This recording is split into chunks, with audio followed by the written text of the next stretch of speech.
Good morning, good morning, good morning, good morning, everybody. Yeah, welcome back to the show. This is episode 594 of the Two Dumb Yinzers. We're back on this Monday morning to talk some sports. How you doing today, Nope. Mike?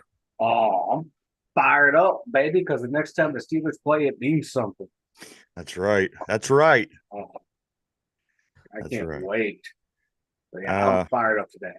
good, good. Way to come. Fired up. Do Maybe, this. maybe you ought to take a you ought to take Derpy and give him a little course on preparedness for the show. Being prompt and punctual and actually showing up. Yeah, Yeah, I'll see but what I he can do. but he has things that he does on Mondays. So I I respect that. that's okay. I'm all right with that. But It still doesn't mean anyway, I'm not going to give them shit. no. If anybody deserves shit, it's Derpy. Keeps them in line. Keeps him in line. But I do want to say, everybody, welcome back. 594, Mike. Just six more shows will be at the 600 plateau. We're really excited about that here at the show, and that should happen next week. Barring nothing crazy happens in the meantime. Excuse me. We will be wrapping up the 500s. Mike will be in the number Oh, 600s as far as episodes go. that is crazy. That is nuts. It only took us like what 100 episodes to figure out, dude. Let's just talk Steelers. Yeah, but that's not exclusive. I mean, yeah, we talk the No, most about the Steelers, but you know what? a Anything that lot, comes up, man. we'll certainly Oh talk hell about yeah. on this show. Steelers fans, Pirates, anything fun and interesting. Absolutely. Like let's dig into some Pittsburgh Steelers. Of course, Mondays are Yes. always pretty busy, full of Pittsburgh Steeler talk. The Steelers did play their last preseason game of the year at Ford Field in Detroit, Michigan, on Saturday at 1 o'clock. As you know, everyone tells me over and over and over and over again, it's preseason, which I get. But I do. I thank you. Maybe I might have forgot. But Steelers did go at it with the Lions, a game that the Steelers could have easily won, in my opinion. But again, preseason, they take the L 24-17. Steelers go 0-3 for the first time, winless for the first time in over a decade I in say yeah, it's been preseason. a while. It's been a while. It's been over a decade. And like on top of that, the toughest division in the NFL, the AFC North, a lot of people may argue, they went 1-11 in this year's preseason. 1-11. So that just goes to show you, because you know damn well this team isn't going to go 1-11 after the first 3 weeks of the season. No. Everybody be ready to go. Everybody except for the Cleveland Browns, Mike. Just as of this morning, they did put Nick Chubb on the PUP, which is the physically unable to perform list. It said that he'll be out for the first 4 weeks of the season. Because of this, he's ineligible to play for the first 4 weeks of the season. So it helps us indirectly. It We don't does. play the Browns in that period of time. We don't play them till the second half of the season. But again, if they don't have their star running back, then that does help us, because just maybe other teams will beat them, and that could help us in the standings, which is a great thing. So, no, no, That's a big Nick blow Chubb. because he's one of the better running backs in the league. Yeah, Just he sucks that sure he has to is. play for Cleveland. Well, it sucks he's going to be back to play us. Yeah, I know. That's not fun. It's not fair. But hopefully, like you said, they will be so far out of it by then. It won't matter that he's back. Mike, the NFL season kicks off on September 5th, whenever it's going to be a Thursday night, when the Ravens travel to Kansas City to play the Chiefs. That Friday is going to be the Brazil game between Philadelphia and Green Bay. And of course, we'll get into the rest of the schedule. But Mike, it's here, man. We got less than 2 weeks. We're sitting at Monday, so 13 days from now, the Pittsburgh Steelers will be kicking off their regular season in Atlanta, Georgia, against the Falcons, who took a big L yesterday, Mike, to the Jacksonville Jaguars. I do believe they lost something along the lines of 37-0, 27-0, some 31-0. What was it, Mike? Oh, it was something bad. Yeah, they got smoked. It was 31-0. 31-0. So there you go. The great Falcons. We're going to see them here in a couple weeks. They're going to leave there and head to Denver to play the Broncos. First 2 weeks of the season, we are on the road. Mike, that's gonna be a whole month before this Pittsburgh Steelers team plays at home because they played away this week. They're off next week. You have 2 away games, so that will be over a month before our Pittsburgh Steelers come back home to get the regular season started on their home turf. We do got a lot to talk about today, Mike. We're going to go over some numbers. Again, not much of any significance. It's more about the individual play Mm-hmm. in the preseason. So we will hit on a bunch of things here. The Steelers in this game, they were outgained in yards 361 to 215. They were outgained passing 174 to 137. They were outgained rushing 187 to 78. They were, man, the first downs 28 first downs, 11 by the Steelers.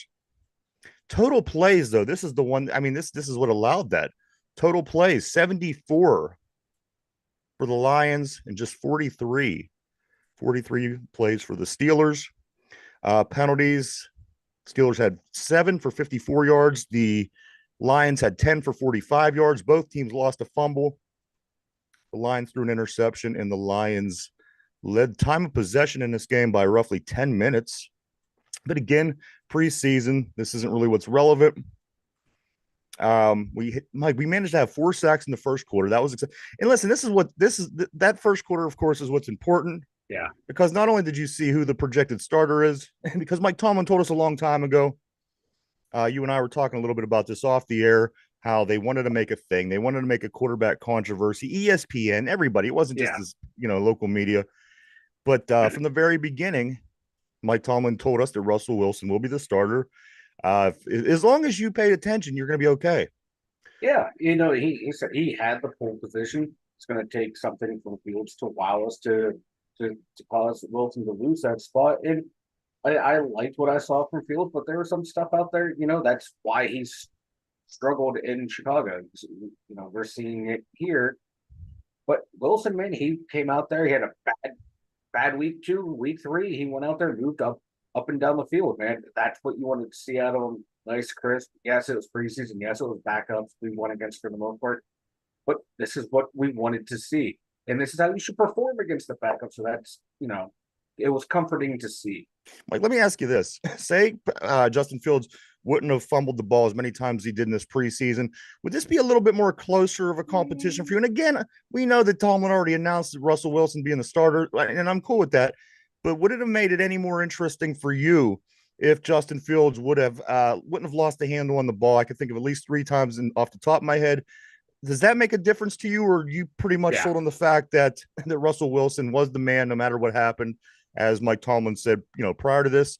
Does that inability to hold on to the ball, does that hurt him, Mike? Oh, yeah. Because Tomlin's all about ball security. And you lose that turnover battle more often than not, you're going to lose the game. And the Fields fumbles that he had were bad fumbles at bad times. It wasn't because he was out there trying to make a big play downfield. It was, getting Routine. blindside, bad snaps. And some of those fumbles, weren't all on him, but he was a part of them.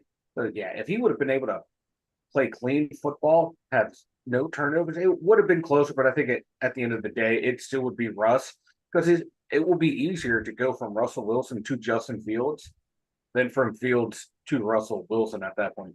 That's how What it you works in also sports. got to Unfortunately, the mention, Mike, veteran gets it. what you also have to mention is this.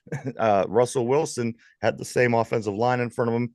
He had the same Mm-hmm. situations, and he didn't Yeah. turn the ball over, didn't put the ball on the ground. Mm-hmm. So, of course, that is, at this point, this looks like the ideal scenario. Russell Wilson is your starter.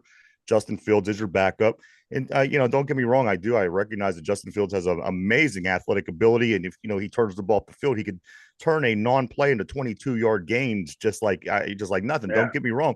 And that's a good guy to have as a backup, better guy to have as a starter. But you know what? We do have a Super Bowl winning quarterback. We do have a guy that, like just 3 seasons ago, he was being very productive in Seattle. He goes to Denver. A couple things happen there. Now he's here. So, at the end of the day, we do know, and we'll be going over more over this next week or two about the players that will be cut from this team, the players that, all this kind of stuff. But I do know, Mike, that I can say that at the beginning of all this, Mike Tomlin did tell us that Russell Wilson will be the quarterback. So again, that was a non-story for me. And that's why we didn't even really talk about it much over the past 3 weeks. But here we are getting ready to go into the regular season. We have less than 2 weeks now. And like I said, unless Tomlin comes out and tells us otherwise, that he's the man, right?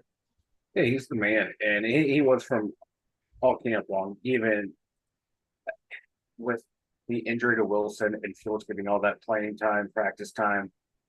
I think Tomlin kind of told Wilson, "Hey, you're going to be the starter, so don't go out there and push through this injury. Just do what you need to do to get ready for the regular season. So we want to see what we have in Fields." And that Yeah. was like the best thing that ever happened to the team was Wilson tweaking that calf early because you got an extended look at Justin Fields, and that's what tripped a lot of the national media into thinking that this is a controversy. There's a It makes me even wonder competition. if he really hurt his calf Yeah, because there is that they conspiracy dodge a going on. Me bullet. too. They Yeah. dodge a bullet, Mike, by Oh yeah. creating this situation, by Hmm. giving Russell Wilson an injury, by letting Yeah. Justin Fields, lead off the game, lead off the show. Yeah. I think that it's just as good as anything that this was Yeah. a fabricated injury. If it was a brilliant stroke of genius by the organization.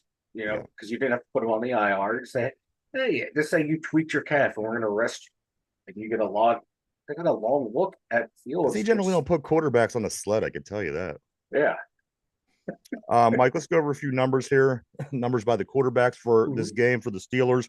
Kyle Allen goes 3 for 5 with 68 yards. Justin Fields goes 3 for 4 with 40 yards.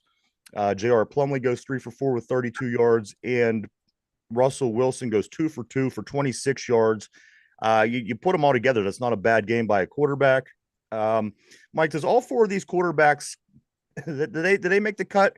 And let me ask you for this reason, because Plumlee had about a half dozen snaps through all the preseason, but Mhm. he did do a lot of other things. He's Yeah. returning punts, he's returning kicks. I think that you have to bring Kyle Allen as your number three. Mike, what do you think? Did they sign all? Did they bring all four of these quarterbacks onto the roster for the opening day? I agree with you with Kyle Allen. He's locked in as the number three. Plumlee, it's going to become a numbers game. I think they're going to try and sneak him onto the practice squad. I don't think he's going to be active on game day. So we have four quarterbacks. You can't, you know, You Allen look. be the one that's inactive. I think they're going to try to get Plumlee on the practice squad. I I think think they're trying Plumlee to makes sneak the him team, through. and this is why. There was four, two kickoff returns and two punt returns the other day, and they were Mhm. all returned by Plumlee. Yeah. Plumlee had two on the kickoff. He had two kickoff returns for 60 yards, which is a 30-yard average, which is a good average. And he had two punt returns for 16 yards. I think he makes this team. I think I don't know how, I don't know where, but Yeah. they will move things around. I think because Mike, they really didn't use too many special teams players as far as returners. And guys, all the other there were other guys who were back there on returning kickoffs with Plumlee. That's probably not going to be on this team. They Yeah. just don't have the roster spots for. I think they make it happen. I think Plumlee is on this team. I think he plays a part on the special teams. Mike, let's move on to the running back position. Yeah. The numbers that we have here, we're going to go through the positions here more in a moment. I'm just giving you the numbers on the game. Cordell Patterson had 3 carries for 31 yards and a touchdown. Perrine has 6 carries for 16 yards and a touchdown. Najee Harris, 1 carry for 5 yards. I'm just going to go down to the top receivers for the game for the Steelers. Fitzpatrick had 2 catches for 64 yards, and George Pickens had 2 catches for 26 yards. On the defensive side of the ball, Gilbert led the team with 5 tackles and 3 assisted tackles. Herbig had 3 tackles and 2 sacks. Welshkoff had 3 tackles and 2 sacks. These two next players I'm going to name are the 2 players that I was most thrilled with. I'm going to tell you, this past week, I was really watching these 2 guys, Keanu Benton with a half a sack and DeMarvin Leal with a half a sack. These 2 guys right here, the 2 guys, in my opinion, that really have to step things up, Mike, moving forward for this defense. Everything else on the defense, with the exception of our CB3, is locked up. So, these 2 guys, I think, go beyond important for this team. Keanu Benton, DeMarvin Leal. Mike, is there anybody more important on this defensive line this year than those 2 guys? Oh no, definitely Keanu Benton. Because if he can be that force to cause, one of the guards to come over and engage him every play that he is out there, plus the center. That's going to be huge. We haven't had that in a long time from a nose tackle on this team. And that's going to, take bodies off the inside backers, bodies off of Ogunjobi and Cam Hayward. And if DeMarvin Leal can play the way he is doing, my God, you can rotate him and Ogunjobi. You can rotate him and Cam Hayward, so those old guys aren't getting all the stats and that wear and tear on the body, and they can overtake Derby as the king of load management, as Brian said on the board. That Good made me morning, laugh. Brian. Brian did say Derpy has overtaken Kawhi Leonard and Ben Simmons for the king of load management. That's right. Derpy handles all Yes. the loads here, believe me. Oh God, that does not sound right at And all. it isn't at all. No, but no, but back to the point at hand. Yeah, those two, my God, and this is what I wanted to see out of Keanu. But he is taking a huge leap. We saw it last year that he could be the guy, and I think this year he cements it. He's going to be not a Casey Hampton, but he's going to be a Javon Hargraves type nose tackle. That's huge. I tell you what, it comes down to me. It comes down to motivation. It comes down to coaching. It comes down to the guys that gets these people prepared. Because one week, these guys look, like they have no life, and then you come out next week, the following week in Ford Field in Detroit, Michigan, and I thought Keanu Benton looked great. I thought he was handling the defense. He was handling the line very well, and DeMarvin Leal also. Alongside with Nick Herbig, they were just they were in the quarterback's face all afternoon. Oh, yeah. You know what it was happening against, with the exception of course, Hendon Hooker, and it isn't their starting quarterback, but these were their next guys up in line. And the Steelers did manage to get into that backfield hardcore. I mean, you watched that first quarter, watch the first game, they were all over them. And again, those two guys, Nick Herbig, are going to play a huge part on this team. Very excited about those three guys. Mike, let's talk about a couple things here. My first favorite moment of the game. Well, this is what I was very happy to see was Cam Sutton getting the interception against his former team, of course, the Lions. And then he punts the football. I mean, he could have been. I wish I would have known that last year, because I would have been arguing for him over Harvin punting the football. Right. But he did. He sent it for a ride. Mike, Cam Sutton, of course, we don't have till after week 8 of the season, but that gives you something to look forward to. However, it also does create a hole in the meantime that we're gonna have to figure something out here, figure it out real soon. Mike, I want you to talk a little bit about the Cam Sutton interception and what it is that we just might have to do to fill his shoes for 2 months. I'm speechless about this nickelback situation, and I don't know what we're going to do. Omar Khan is going to have to go outside the organization and find someone. Beanie Bishop's play has been up and down, and dealing with nagging injuries. The guy who we thought was going to be our starting slot corner is on, with the IR. We had to give an injury settlement too, because he can't play this year. But there's going to be a huge, huge void. We got the outside 3 spots locked up, but it's that nickel position. I don't know what we're going to do until Cam Sutton gets back. It was nice to see Cam out there getting the pick. He needed that. His team needed that. But my God, what are we going to do with 8 weeks without him? And don't get me wrong, I always liked Cam. I was kind of disappointed when Cam left the first time, and I was kind of excited to see him back. Unfortunately, we only get to see him for half of a season. Yeah. But I think he's a big part of this defense when he does come back. I think that his play certainly increased over the years. And, he had did a pretty good job up in Detroit. So it's nice to have him back. I'm excited to see Cam Sutton eventually, Mike. But, as I said, the first 2 topical answers to this is either Beanie Bishop, who's a rookie, or going after somebody like Pat Pete, who's too old to play that position anymore, where they basically moved him to to safety. And, would be difficult for him to play the CB3 at this point in his career. So, what did they do? What did they do, Mike? You got to, they have to go somewhere, find something out, find somebody to play that position and somebody to play the position good enough, because if not, why not just run Beanie Bishop? Yeah. Beanie, I had a lot of hopes for it, but that was a lot to put on an undrafted rookie.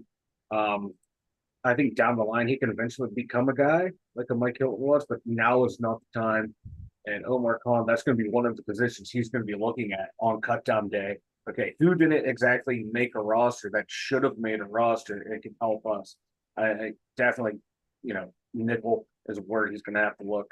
And I can't think of anyone off the top of my head who's on the bubble. No one's coming to mind, but I trust Omar and the scouts have people in mind. And that's not even the biggest problem. I mean, well, I No, mean, it's a big problem, no, that's but not. but Omar and company have some work to do Yeah. because there's a position on the other side of the ball where we don't have a player either. Yep. We'll get to that more in just a moment, Mike. Let's stay on the defensive side for a minute. Nick Herbig, 3.5 sacks and 4 QB hits this preseason. He's one of the players I'm going to be super excited to watch all season long, amongst many others. Believe me, there's these Yeah. young guys that we got in a draft. I'm going to be watching those guys. Um, He's a guy real quick who needs to be out there more this yes. year than he was last year because he projected to have like what, 12, 13 sacks last year if he would have played the same amount of snaps Could you as imagine if our backup Highsmith. linebacker gets 13 or 14 sacks? We were Like, happy when Marcus Golden had 4. yeah, well, that's really, and if Gordon would have played more too, he would have been in double digit sacks. That's how well all the outside backers were playing last year. And if they can continue that, it's going to be huge. And I like the way they moved him around in this game last week. He was outside and then coming inside, running moves there. So if they can find ways to get him on the field, Sure gives it that's going to help. and I'm not Them. comparing to this guy, but the way he was moving around gave you a Palomalu feel. The guy just kind of he's all over the place. He Yeah. makes big plays. Um, I really like Nick Herbig a lot. Again, guys only what in his third season, second season. Second year. Him and Keanu Bent, second year. So that, and then you're going to see also, your Peyton Wilson on defense. I am thrilled to see Patrick Queen, of course, who we brought over from Baltimore. A lot of exciting things on this defense. Not so much on the offense, Mike. No. As far as injuries go from Saturday's game, only one real injury that I'm seeing that's on the jumping off the page, and it's not even a big one. This is just offensive line depth. Offensive tackle Dylan Cook out for several weeks with a foot. This could be an issue, Mike, especially if we get the Jekyll and Hyde Broderick Jones. Because Cook is one of the depth after him at tackle. There's nothing there. He was counted on to be a key backup. And Broderick Jones played a little bit better this week, but not enough to wow me to where I'm like, oh, I'm reassured that I'm getting Broderick Jones of last year. I think that the elbow injury is getting into his head to where he thinks that he's not strong enough to play. And I don't know if they can shut him down for a couple weeks. Like if Fatano comes back healthy ready week 1, I'm dressing Broderick Jones, but I'm not starting him. I hate to say it. I would start Dan Moore and Fatano at my tackles. Let Broderick Jones heal up because it's starting to affect his play mentally. And we saw this happen with Devin Bush. Blow out his knee, he came back. Mentally, he was not the same player. I know that How two long is it going to take extremes. to build an offensive line that we're happy with? I mean, here we I are. thought it would have been this offseason, but the Mike, you get injuries are killing them. three guys in your, the first round last year, first round this year, second round this year. I mean, you're getting the guys that you want. At what point does this offensive line gel and start playing? And don't get me wrong, I understand these guys are rookies, but at what point, Mike? At what point do these guys have to mature and step up and play NFL football? I tell you what, that the touchdown run that Peterson had, the key blocks on that one were Frazier, Dan Moore, and I think it was Siomala too. So that's encouraging right there. The way they all just flawlessly executed on there, that gives me high hopes. And Siomala is just and Daniels are just models of consistency, so they don't concern me. You know what's the Biggest funny thing about concern right now Siomalo? is the right tackle. You never mention his name, and that's a good thing if you're That's an a good offensive thing. lineman. Like him and Daniels are becoming to that. Like you can go weeks without hearing James Daniels. Then you look at the stats, like James Daniels hasn't given up a sack in 345 dropbacks. Like holy shit! But Yeah, the right tackle to me is the question mark. Like Dan Moore, have we mentioned his name negatively in this preseason? no, we haven't. And I know he's not everyone's favorite player, but if he can hold down that position, and you get Fatano in at right tackle, and you let Broderick Jones heal up, and then I just don't eventually want he comes Broderick back Jones in. to be a problem for the I next know, two, I 3 years. I mean, come on. because we saw what he could do last year. The future was bright. I think it's that elbow is. I think he's more hurt than he's letting on, or he's letting the injury affect him up here to where it's throwing him off his game. That's why I Mike, want him to heal up. I want to get your take on a few things, but first, let me just tell you about the PFF grades because how they ridiculous they Oh yeah, usually these are the greatest things ever. consistently ridiculous they are, these grades. Let's go over these real quick. There's 5 of them, and then we'll move on. According to the PFF, these were your best performing Pittsburgh Steelers. Now, what you got to remember is it is a minimum of 10 snaps. So if you didn't play a minimum of 10 snaps, you don't qualify for this. So the PFF, what they graded the Steelers' top 5 players of the weekend: Dez Fitzpatrick with 83, and 83, he did good. He had a nice catch. Kyler McMichael, 82.2. Yeah, these are your best graded Steelers. Number 3 on the list, Corey Trice Jr., which I love to see this. I mean, you want to see Corey Trice Jr. making that step forward. And I got to be honest with you, everything that I've seen in the preseason season so far, I'm happy with Corey Trice Jr. I guess keeping him Me too. healthy is the big thing, right? Yeah, that's the key thing. And when he went down with that was a hamstring tweak, I was like, oh god, he's done. But I don't see him anywhere on the injury report right now. So good sign. They If have he him can with stay a healthy, that's huge. 78.9. Number 4 on the list, Mike, is Zach Frazier with a 76.4, followed by a Dean Lowry with a 76.2.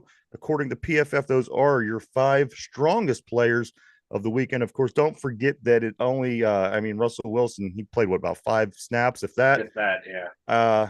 So, guys like that were not in this, but there you go.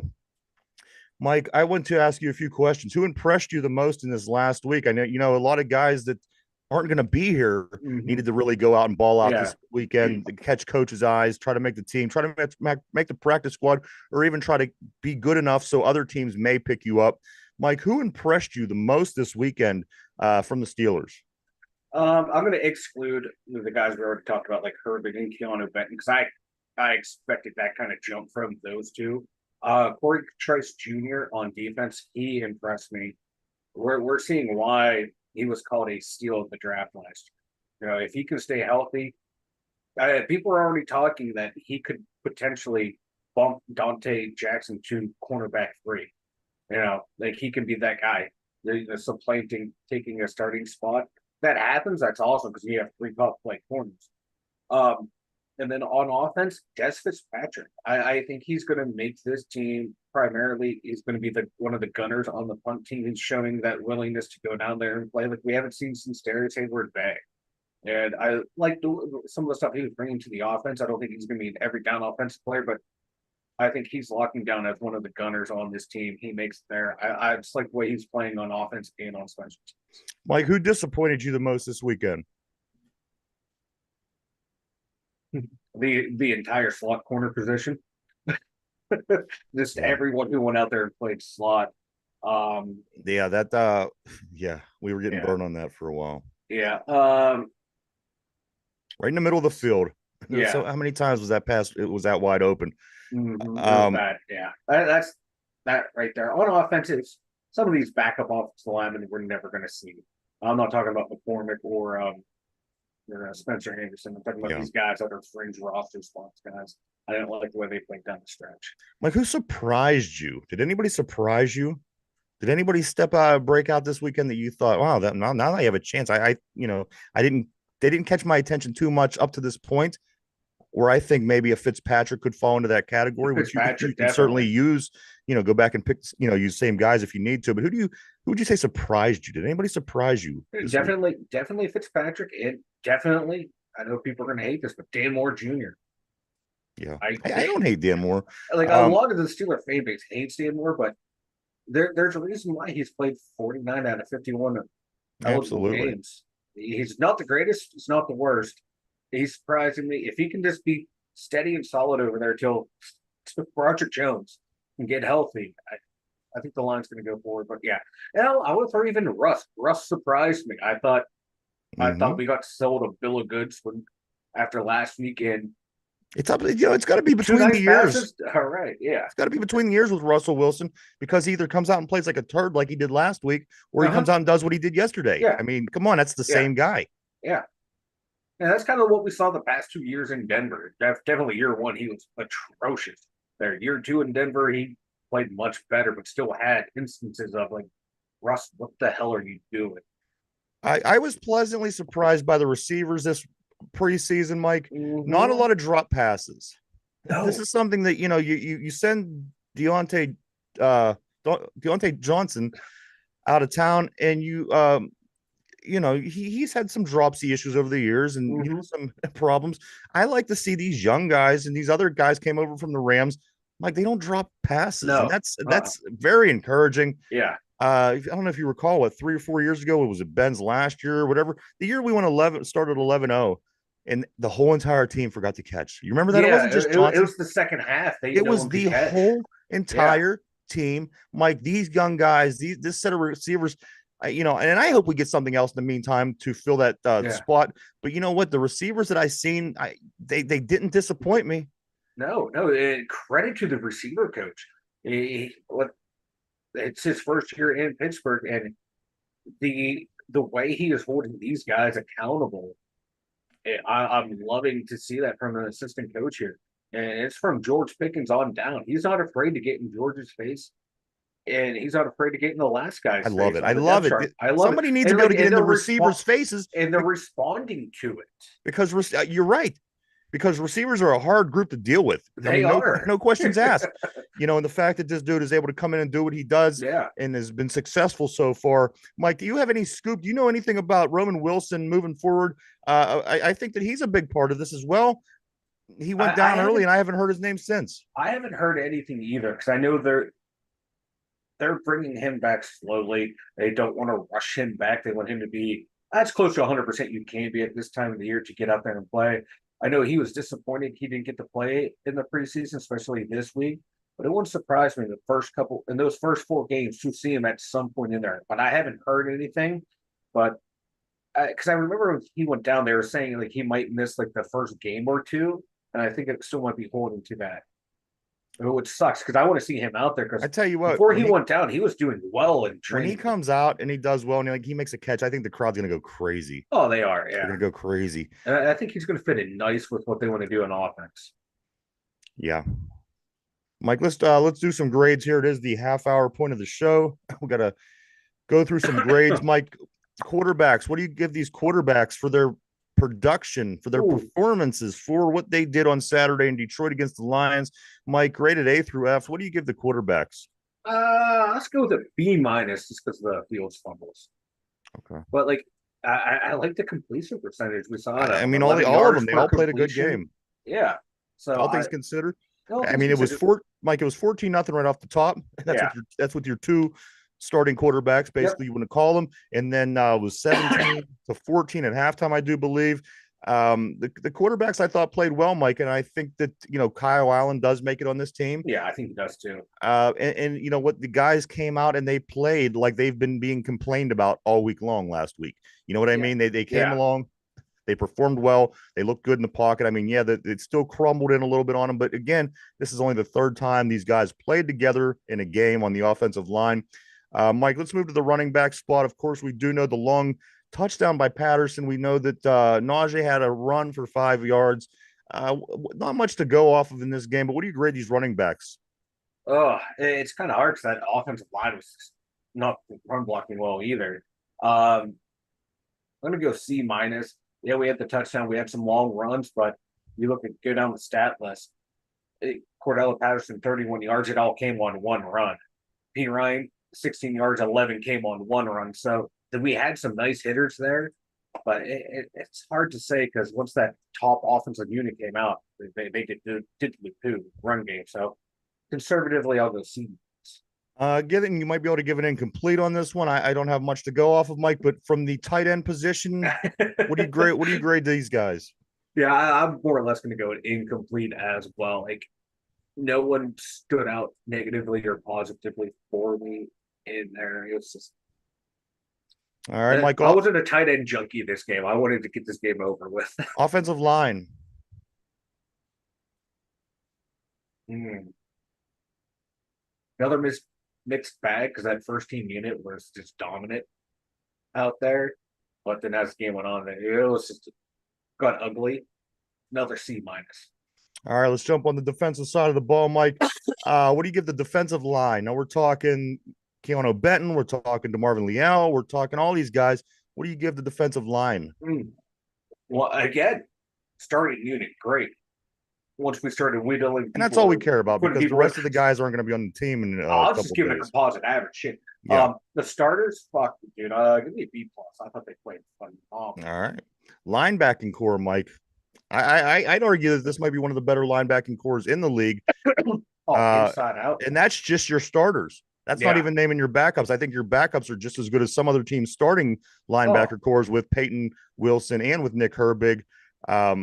Mike, what do you give these linebackers for their game, the play on Saturday? Yeah, these starters overall, I'm giving them an A. They were flying all over the place, and seeing the huge jump Herbig took from year 1 to year 2 was, oh god, it's a thing of beauty. Defensive backs, corners, safeties. What do you give these guys? I thought the starting unit played well. Yeah. Once again, I'm going to give them a B plus. And as we mentioned, it was the further on down the game. Further on down the game, yeah. Composite average. We couldn't cover anybody, but yeah. All right. So then let's go to Mike, the special teams. We got the new dynamic kickoff, new punter, new returners. What do you grade the special teams? This is going to be a C. I'm worried about the punt returns. I'm loving the way he's booing them down there, but it's kind of out kicking the coverage a little bit. And you're seeing they're getting some good return yards, and a couple of these are getting close to being broken. Hopefully, then once we get that special teams unit rounded out, that's going to be out there, it'll be better. But just even starters that we're throwing out there on the special teams, yeah, it's a C minus. Coaching. What do you give the coaching? I'm thinking offense. I'm talking offensive coordinator. Everything. For this one, I'm grading them how well they do with the starters. I'm going to go with an A. And finally, Mike, overall, what do you grade this team overall from their final performance in preseason? I'm going to give them a nice solid B. And then one more question for this. What's your now the preseason's over, getting ready to head into regular season, Mike, how many wins do you think this team gets this year? 10. All right. Interesting. All right. Yeah. That's good. That's a good number. I think the offense will play better, but I think 10 gets you into the playoffs. Yeah, I think it does too. Couple things, Mike. We are going to move on. Steelers play. Their next game is going to be on September 8th, 1:00 p.m. in Atlanta. The Falcons did lose their last preseason game, 31-0 to the Jaguars yesterday. Begins preseason. You don't really know what you're looking at, but we will be seeing these Atlanta Falcons here in a couple weeks, Mike. 13 days. 13 days from now, we'll be getting ready. And then we'll be kicking things off. Like I said, Thursday is the first game, and then Friday there's a Brazil game. So football is going to be here next week. Any way you slice it, the NFL regular season is here. A couple of things, Mike. I do want to talk about something candidly, and then we do have to move on because that's where we are in the show. Yeah. Mike, preseason results this year. The Steelers lose to Houston 20-12. Week 2, the Steelers lose to the Bills 9-3. And week 3, the Steelers lose to the Lions 24-17. 0-3 for the first time in over a decade, the Steelers team in preseason. And this, again, candidly, I don't mean anything by this. Don't jump down my throat and tar and feather me. But Kenny Pickett's teams, when Kenny Pickett was here in preseason, this team went 6-0. 6-0. 2022, Steelers beat the Lions 19-9. Steelers beat the Jaguars 16-15. The Steelers beat the Seahawks 32-25. In 2023, the Steelers beat the Falcons 24-0. They beat the Bills 27-15, and they beat the Buccaneers 27-17. But I'm sure that's not going to mean anything when the season starts. But if it does, and if Kenny Pickett does outplay these two guys in their first season, I will be extremely obnoxious, but let's just hope that doesn't happen. I think I noticed in the one possession games with those Kenny Pickett Steelers in the preseasons, we won the one possession games. This year we did not. We won all the games in preseason. But Kenny Pickett, I was really pointing out Pittsburgh has never lost in preseason. Mike, And that's where Super Bowl champs are crowned, baby. hey, let's see if these two guys making any better. That's all I gotta say. All right, so let's talk about my. We're gonna go through a couple things here.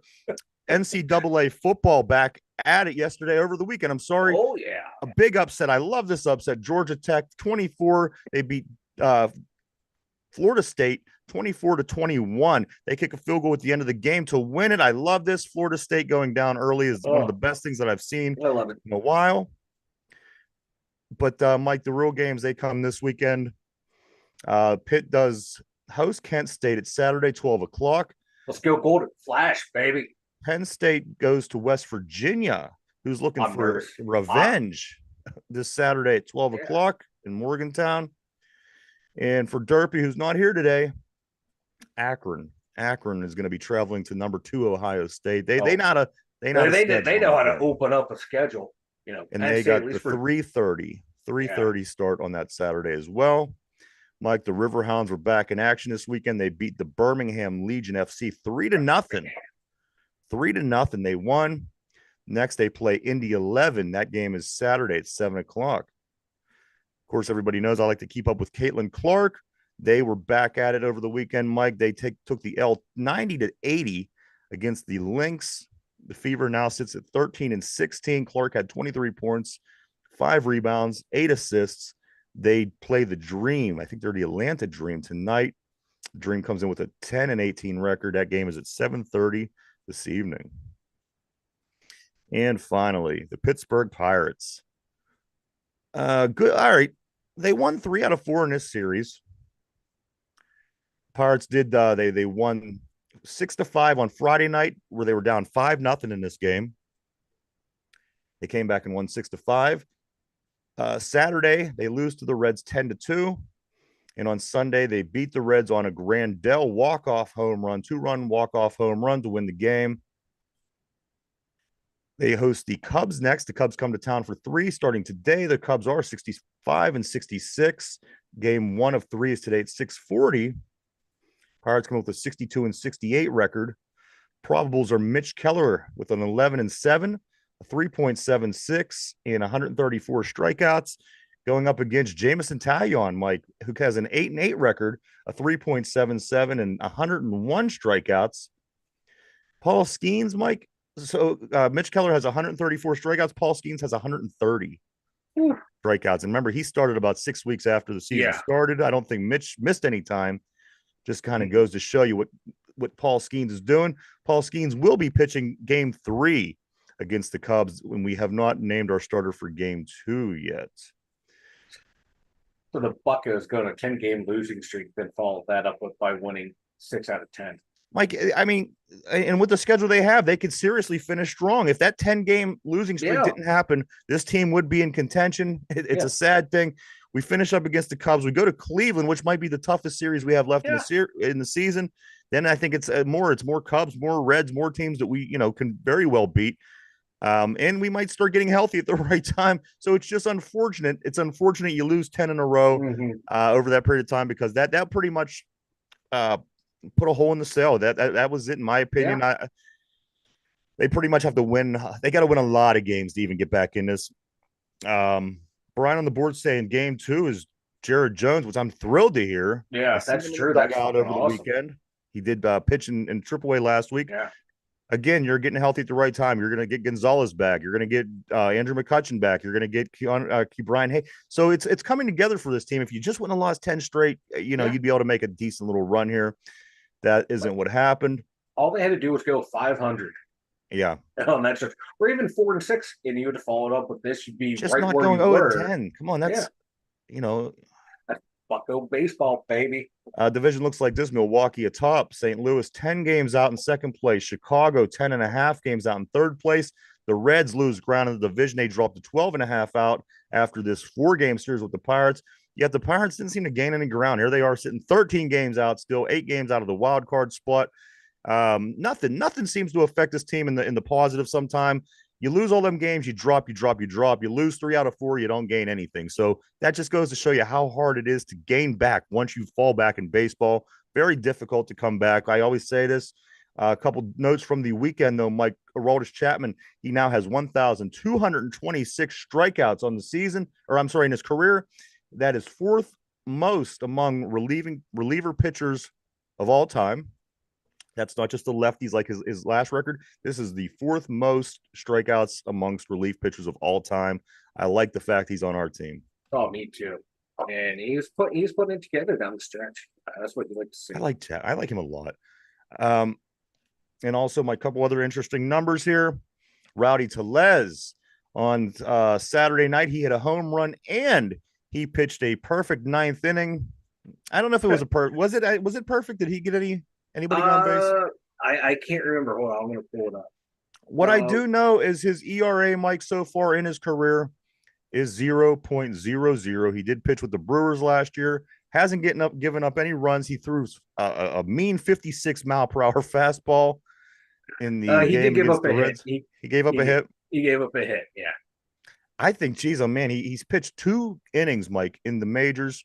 He has a 0.00. I would put him in to close sometime over David Bednar just to see what you get. You know, it isn't like we're fighting for a spot here. No, yeah, just hell yeah. Bednar can't seem to come in and not give up a run. Let's see what Rowdy could do. Like he's throwing junk up there. These guys are like, what the hell am I swinging at? Yeah, do it, man. New closer. Hey, like, if he can go out there and save 15 games, I will forgive him for what he did early in the season. You know what? People love him now. Did you see the way people were reacting to him? They love Rowdy Tellez. Like, if he didn't do that early in the season, like, dude, no.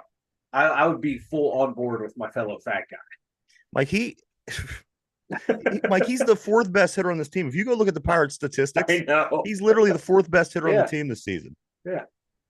Not too much to complain about. Plus, he's a good guy. We got mad at him for being a good guy, basically. Yeah, and now but I got mad for, like, dude, you've been here right now for a cup of coffee. What to do. You got it. David Bednar is a big boy. David Bednar can handle it. Now, if you did that for a rookie, I would have been, much more forgiving.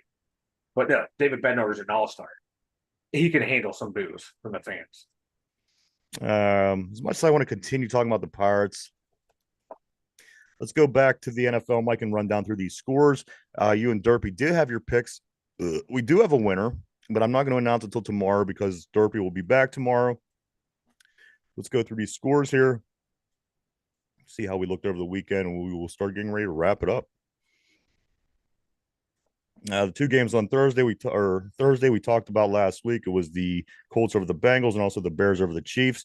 The games on Friday, Jacksonville 31, Atlanta 0. That's our next opponent. Let's just hope they stay. Let's hope they stay that good for a couple more weeks, and then they could do whatever after that. Down in Florida, the Tampa Bay Buccaneers, they beat the Miami Dolphins 24-14. Also on Friday, the San Francisco 49ers and the Las Vegas Raiders finished in a tie. There's no overtime in preseason. So the Raiders and 49ers both put up 24 to finish with 24-24 score. Minnesota Vikings and Philadelphia Eagles. Minnesota 26, Eagles 3. Packers 30, the Ravens 7. The Texans 17, the Rams 15. The Panthers. Now you know it's preseason because the Panthers beat the Bills 31-26. Frank Gore Jr. played in that game. This is how old we are. Little beast, man. I've seen that. He's a little monster too. Yeah. Mike, and also them boys. It's their year. They took the L. Finished up preseason 26-19. Trey Lance 5 interceptions. Wow, did you see that? He looks bad. Well, he's a nightmare. That kid. He was drafted way too high. Yeah, you think? The Battle of New York, the Jets beat the Giants 10-6. Is he a Bandicada? 83 yards. He had a nice run, touchdown. Yeah, he did too. He looked good. Oh, and then that safety for I forget Hill for the Texans. He got injured over the weekend. Oh, damn, that sucks. Seahawks 37, Browns 33. Will Levis looked good in the Titans win over the Saints 30-27. Broncos pulling it together to get a win over the Cardinals 38-12. And then finally, the last game of the weekend last night, we all got to see the Commanders beat the Patriots 20-10 in their imitation Pittsburgh Steeler uniforms. I don't know when Washington went to black and gold, but it looks nice. Hey, just think maybe, Mike, maybe next week or they'll come out in the regular season. They only have an emblem on one side of their helmet. It may be, Or maybe. they're into these original thoughts. Who knows? Also, but you know what? You know what's so wild? Everybody has a black jersey now. Yeah. You know, everybody has a black jersey. Mm-hmm. Where it used to be like a handful of teams had a black jersey, Yeah, like the Steelers, the Falcons. That's about it. Now yeah. everyone has And the Raiders. Raiders and Ravens. Well, the Ravens, they started out with purple. They didn't come. Purple. They didn't start out Yeah. that black. No, They they had started that out with black. purple. Yeah. Yeah, they added that black a little later. But you figure Raiders, The Steelers Falcons, Steelers, and Saints, maybe. and Saints. Yeah, yeah. Well, because we were accused of stealing the Saints colors. Yeah. But that is the scores, Mike. And again, as I did mention, one did win the picks. We will go over that tomorrow when Derpy's here. We're always short for time on Mondays, so that's why we kind of switched that up a little bit. Plus, Derpy has his Monday plans, so we will go over that tomorrow, and then the regular season will kick off as well, Mike, for the picks. So you're gonna want to tighten up your hat, your thinking hat, and get ready for the regular season. Again, the regular season does kick off on September 5th at 8:20. The Ravens at the Chiefs, and then after that, the Friday game is the Packers at the Eagles in Brazil. And then after that, it's all 1 o'clock starts. Beyond that, and then 4:30, then 8 on Sunday. You know how that goes. Mike, why don't you go ahead and tell everybody about the website? The two W's. Head on over there. Everyone check it out. We've got our links for social media and where you can watch and listen to the show over there. We've got on the YouTube. We got the merchandise store and we got the blog all over the2dumyusers.com. Go check it out, everybody. Really good stuff over at the website. That's www.the2dumyusers.com. www.the2dumyusers.com. All right, Mike. Brian on the board says Derpy's in street clothes. Street clothes Derpy. It is trivia time, Mike. And we do on this show, we've done for years now. The week the Steelers opponent, who the opponent is who we do the trivia on. We are, as you know, we do have the extra week, and I might go something a little, different to kind of break it up as the 2 weeks goes along. But we are going to start off with the Atlanta Falcons trivia question today, Mike, because that is, in fact, who the Steelers do open up the season against in Atlanta in 13 days. Here is the trivia question, Mike. Put your thinking cap on, guys on the board. Feel free to play along as well. Everybody at home, here we go. Atlanta Falcon trivia. How many Super Bowls? How many Super Bowls have the Atlanta Falcons been to? Is the question of the day. How many Super Bowls has the Atlanta Falcons been to? Go ahead and think that over. We are live. We're live every day, Monday through Friday, 11 a.m. to 12 p.m. Eastern Standard Time, right here. The podcast is coming along really well, Mike. I'm thinking another day or two, we'll have that up and running. The show will be in podcast form, but as of right now, we are here, right here on YouTube. Continue. We hope you do check us out. All right, guys. The question of the day looks like this. This is an Atlanta Falcons question, and it goes like this. How many Super Bowls have the Atlanta Falcons been to? Mike. Two Super Bowls. Who are they against? This might make it easier. Think it out. Who do you think that the two Super Bowls that they played in were against? Playing the 28-3 against the Tom Brady. The one against the Broncos where Jamal Anderson got arrested. That's all I can think of. All right. So your final answer is two? Yeah. So you're saying the New England Patriots and Tom Brady and the Denver Broncos and John Elway. Yeah. All right. Give Brian, other guys on the board, a moment, see if they want to participate as well. The question of the day is, how many Super Bowls have the Atlanta Falcons been to? Mike says two. That is his final answer. All right.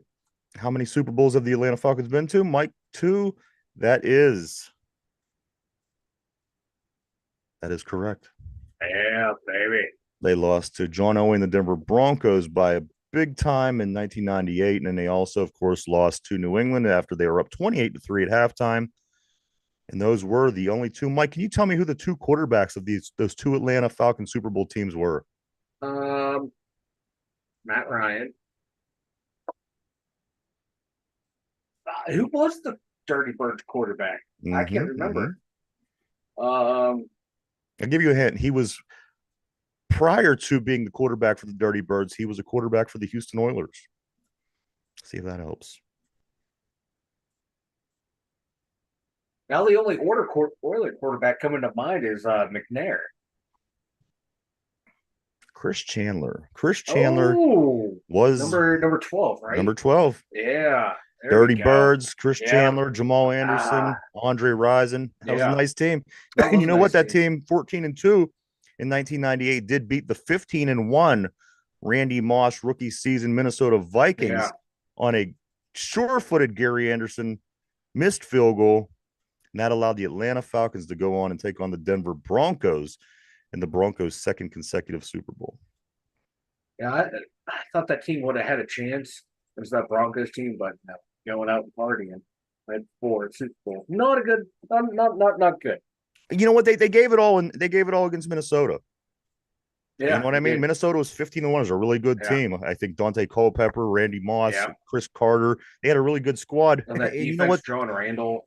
To win that game, you pretty much had to give everything. It came down to the guy missing a field goal. They go to Denver. Wasn't ready for John Elway, who's on, he was on his final farewell tour. Yeah, He just won the year prior. He won back to back and rode off into the sunset. So the timing was unfortunate yeah. for Atlanta. It just seemed like that was going to happen. But that, Mike, that is the answer. They went to 2 Super Bowls. They did lose to Denver. They did lose to New England. Good job. You did nail that one, Mike. Anything before we start getting ready to wrap it up, man? Uh, the apparently the Chiefs just signed Juju Smith-Schuster. Back. They have him already. They had not last year, the year before. So That was Juju's going back to yeah, back to KC because I think KC. they're anticipating a suspension for Rashid Rice. I have a feeling if Rice isn't suspended, Juju will get cut. But if he does get suspended, he'll be there. But like he was so injury prone last year, he couldn't do anything. I don't get it. But Andy Reid and Mahomes can make anyone look good in that offense. And then as the rest of the week goes on, we will be talking about guys getting cut. We'll be talking about guys not making it, guys going to the practice squad, guys who we believe are going to be filling the spot of wide receiver 2. We're going to be talking about guys who we believe are going to be filling the spot of cornerback 3. There's going to be a lot of things that we have going on here, not only this week, but leading up to the Steeler game in 13 days. A lot to talk about, a lot going on. So we'll be paying close attention to see what's going on out of the Steeler headquarters because there's a couple still pretty big a couple Oh big headlines, Mike, that are lingering that they're yeah, not going to go away on their own. yeah, especially slot corner, number 2 receiver. I think D line depth kind of worked itself out this preseason. It Steve seems like Lowry it. came back healthy. He was a nice free agent acquisition. To Marvin Leal getting it together, like he said, last year, was all on him and him figuring it out. They have depth there in the D line, so I'm happy there. He's going to have to find something at wide receiver 2. I know there's a lot of talk now that look for receivers off of the Houston Texans we traded. One's a younger receiver, John Minchie III, former second-round pick. Didn't play a whole lot his rookie year because he came back from leukemia. Worked his way in a little bit last year, but had really good preseason. He's not Brandon Ayuk, but he would be a little upgrade from what we have. But I don't think we pull that trigger. All right, we will see, guys. We have 13 days, 9 more show days. We have a lot to talk about. We're going to try to figure out these things before they happen. And when they do happen, we will certainly keep you up to date with everything as well here at the Two Dumb Yinzers. But Mike, it's here. It's here. Preseason's over, so you can officially say that the regular season is here. Right around the corner, 10 days from now, roughly, the regular season starts. 13 days from now, the Pittsburgh Steelers open up against the Atlanta Falcons in Georgia. A lot of good things going on, Mike. I do want to say thank you to everybody for coming and hanging out with us. We appreciate each and every one of you for coming and hanging, checking out. We appreciate that. We certainly wouldn't do it without you. We want to thank everybody on the board. You guys always keep things interesting. And as I said, Mike, we have a lot to go over before the Steelers season kicks off. So do join us for the next 9 show days for sure as we get prepared to get into the regular season. As far as today, Mike, You have the Pittsburgh Pirates starting against the Chicago Cubs. Mitch Keller will be on the hill against Jameson Taillon. That game tonight at 6:40. That's game 1 of 3. They do finish up. They'll play the Cubs, and then they go to Cleveland. Very interesting. Derpy's team will have a lot to talk about at the end of the week here. Also, Mike, Caitlin Clark in the Indiana Fever back at it tonight against the Dream. That game is at 7:30 as well, or is at 7:30. And then, as I said, Mike, just keeping our eye on everything, every little move that the Steelers make over the next 10 to 13 days, I guess you could call it, to see how we are going to be prepared and ready to kick off the season. There's going to be a lot of changes on the roster. Absolutely. You got you got about 600 guys on the roster now, so we will be going over some cuts. Who we think is going to continue to be on the team, who is not, who's going to be on the practice squad. A lot of things to talk about, everybody. So we do hope that you continue to come back and visit us, but we will be back tomorrow at the regular time. I do believe that's it, Mike. Anything else from you? No, brother, I think that's it, man. Good All right. show, baby. We do hope everybody has a great day. As always, stay safe. We'll be back first thing tomorrow, talk about all these things. For Mike in the Steeler Central Mobile Studio, for myself, everybody have a great day. We'll see you tomorrow. Bye-bye.